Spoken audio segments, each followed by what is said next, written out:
Hello, my friends. I'm going to be doing a dip today.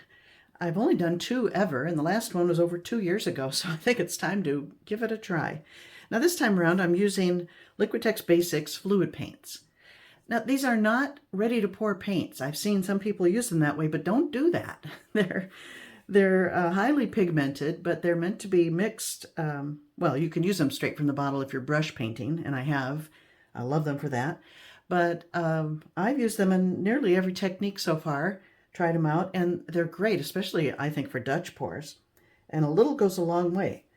For example, in today's mix, I have 2 parts Floetrol, 1/2 part paint. So this is 8 ounces of Floetrol, 2 ounces, not 2 ounces, 0.8 ounces and 0.2 ounces for a total of 1 ounce. So 8 to 2.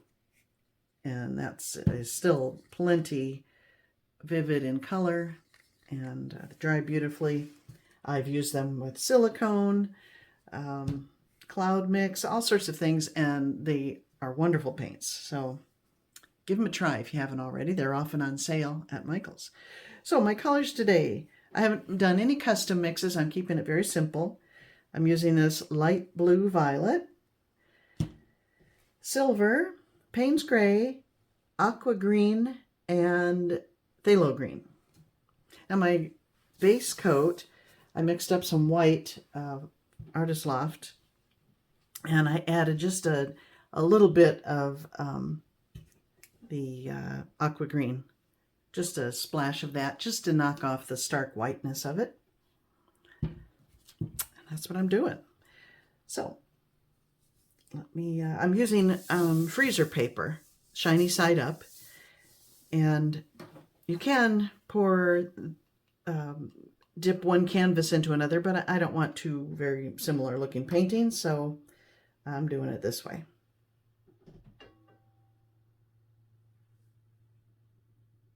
This is my second go with it. I did try it with some ready mix paints as my colors, and I didn't like the way they looked on, whoa, I don't know if I have enough here. I didn't like the way they looked on the canvas. So I hosed it off, scraped up what I could, and this is my leftover base coat. I hope I have enough here. But I think you want a very thin layer, because the last time I did this, as I recall, and now I'm going to spread it out, I had traced the size of my canvas on there, so I'm going to spread it out just over those lines. Last time I did this, I felt I had too much of this on to start with, and it kind of swallowed up my colors. So that's why I feel I might be okay going a little skimpy here, but we'll find out. Just got to get it to the edges. When I press down, it's going to squish out, so I don't have to really go over the edges, just get close to them.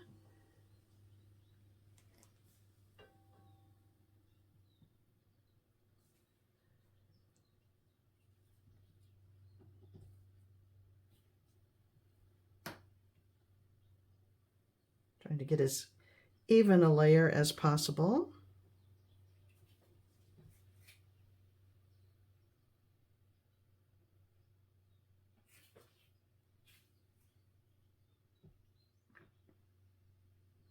And I want to maintain some negative space, so I'm not going to cover this whole thing with colors.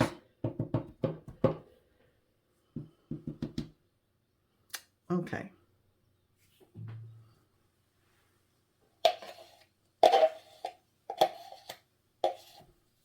All right, I've got a tiny bit left over, but not much. I'm going to hit with the torch. I just mixed it, and you can see there's a lot of air bubbles, although they're not really a problem.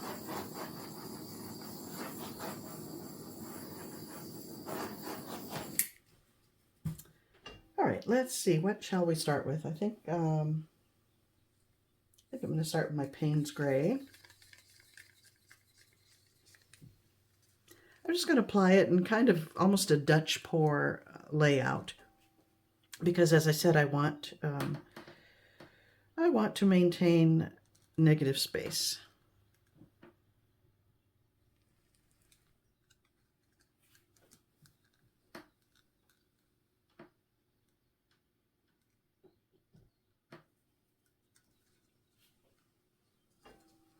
A little paint seems to go a long way. Probably didn't need to mix as much as I did.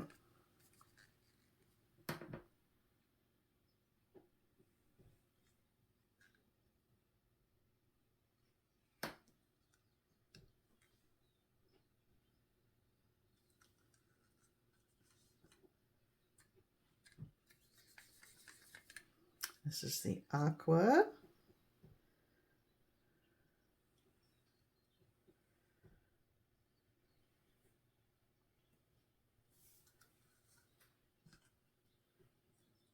Viridian.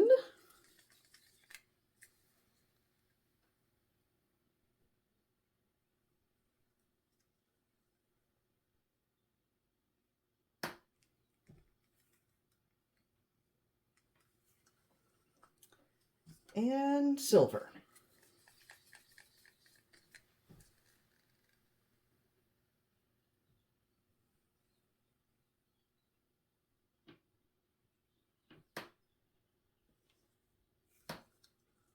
Okay. Got a lot of paint left. Maybe I'll do a, if this looks pretty, maybe I'll do a Dutch pour with my leftovers. Okay. My canvas is this one. And now I will lay it down there and hope that I have enough paint on the surface to cover. So first I will squish down, pushing down on the wood part here.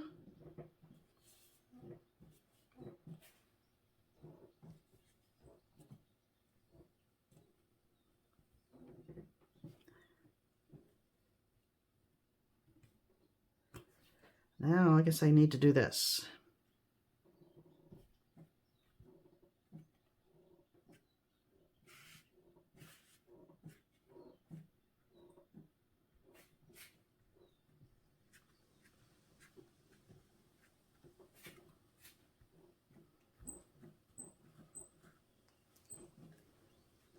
I just don't want any bare spots on the canvas, so, but I think I've got plenty. All right, now to try to lift straight up. Here we go. Make sure your freezer paper is taped down securely.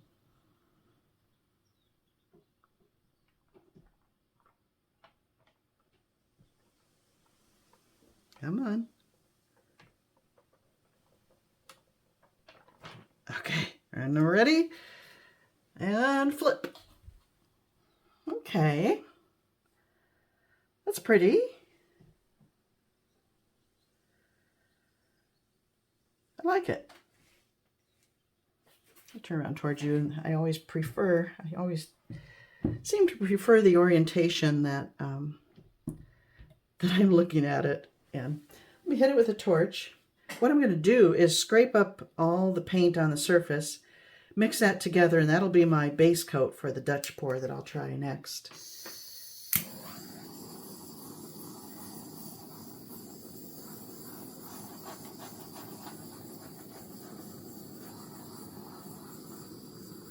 A few little cells. I don't like, if you've watched me like the time, I don't like big giant cells, so I'm perfectly fine, happy with the little ones that are appearing here. I don't know that I would have had any had I not used a metallic. But yeah, I think it's pretty. I think this could be embellished in some way. Let me bring you down for a closer look.